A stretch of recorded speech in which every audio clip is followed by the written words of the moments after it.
салому дуруд ба кулли мухлисони сершумори Барселона. Шаби гузашта Барса бо яке аз довталабони қаҳрамонии мавсими имсолаи Ла Лига Севилья дар меҳмонӣ бозӣ дошт. Бешубҳа метавонем бигӯем, ки Барселона беҳтарин бозии худро дар мавсими имсола гузаронид. Як омори аҷоиби дигар: дар 6 бозие, ки баъди омадани Хави Барселона дар Ла Лига гузаронидааст, 2 гол аз зарбаи кунҷӣ ба дарвозаи ҳарифон заданд.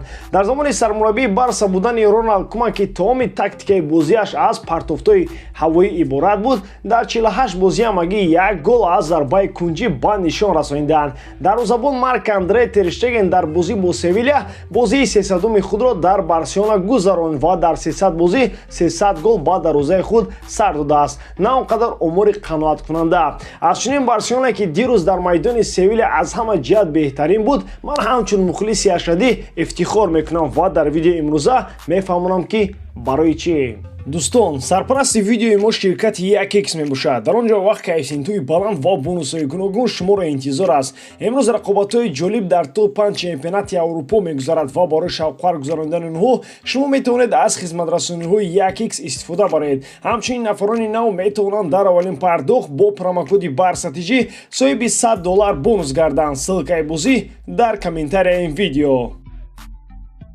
ҳайати асосии дастаро Хави чунин интихоб намуд: дарвозабон Тер Штеген, муҳофизатгарон Араухо, Пике, Гарсия, Алба, нимуҳофизатгарон Гави, Бускетс, Френки де Йонг, ҳамлагарон Абде, Эзалзули, Ферран Юдглав ва Усман Дембеле. Аз оғози қисми аввали бозӣ тамоми футболбозони Барселона ба рақибон ҳамлаҳои пайдарпай иҷро мекарданд.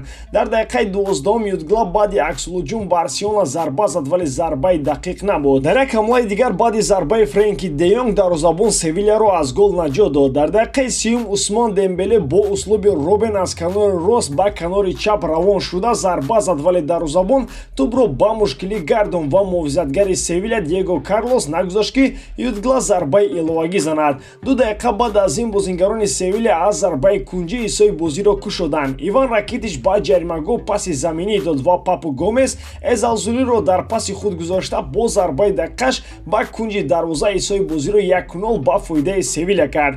Дар дақиқаҳои охири қисми аввал Усман Дембеле аз зарбаи кунҷӣ партофти ҳавоӣ кард ва дар ҷаримагоҳи рақиб аз ҳама баланд Роналд Араухо парида исои бозиро баробар кард ва бо ҳамин қисми аввал ба анҷом расид. баъди қисми аввал бозингарони Барселона рекорди нав дар мавсими имсолаи Ла Лига гузоштанд. Дар 45 дақиқаи аввал футболбозони Барселона 15 зарба ҷониби дарвозаи Севилья заданд, ки аз он 5 зарбааш мустақим буд. Ин беҳтарин нишондоди Барса дар мавсими имсола аст ва дар баробари ин беҳтарин нишондод дар байни тамоми дастаҳои Ла Лига аст, ки то ҳол ягон даста дар қисми аввали бозӣ 15 зарба ҷониби дарвозаи рақибон назадааст. Ягон ҳамлагаре, ки зарбаҳои дақиқ мезанад, Усман Дембеле аст ва ҳуҷумҳое, ки бо зарбаи кунҷӣ анҷом ёфтанд, билохира фоида кард ва маҳз аз зарбаи кунҷии Дембеле ҳисоби бозиро баробар намуданд. Боз ҳам зарбаи аввалини мустақим ҷониби дарвоза бо гол анҷом ёфт, вале ин ҷо Тер Штегенро гунаҳкор кардан наметавонем, зеро ҳангоми зарба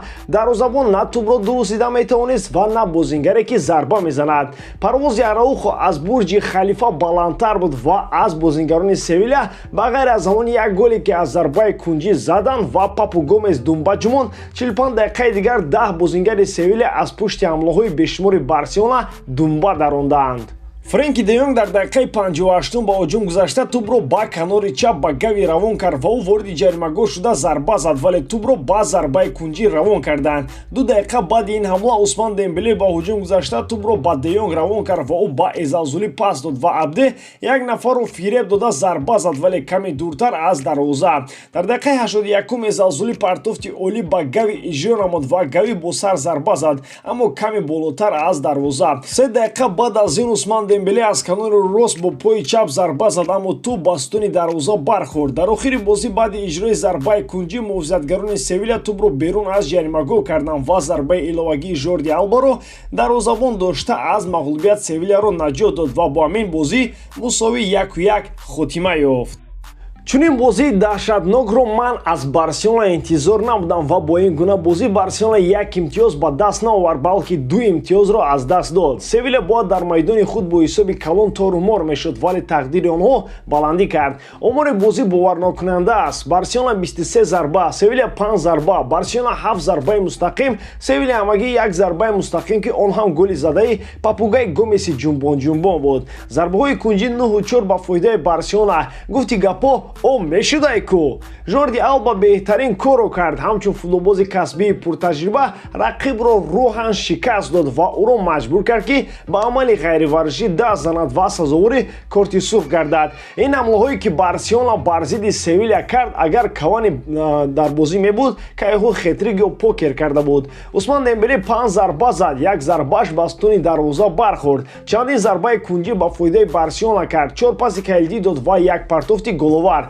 Мувофиқи омор Дембеле бо Араухо беҳтарин бозингарони майдон буданд. Ҳалаки тактикаи хави дар бозии Барселона маълум шуда истодааст. Фақат якчанд бозингар намерасад. Бо омадани Эдинсон Кавани ва Ферран Торрес боз Закарияро низ дар маркази майдон биёранд ва як муҳофизатгари дигар харид кунанд, мавсими оянда хави ҳатман борои унвонҳои қаҳрамонӣ бориза хоҳад бурд. Шумо дар ин бора чӣ фикр доред дӯстон? Ҳатман фикрҳои худро дар комментария нависед. дар ҳам ҳолат Барселонаро дӯст доред ва канали Барса ТВ-ро дастгирӣ кунед. Дастгирии шумо, пешравии мо. Бо шумо буд мисли ҳар вақта Муҳаммад Гаиров.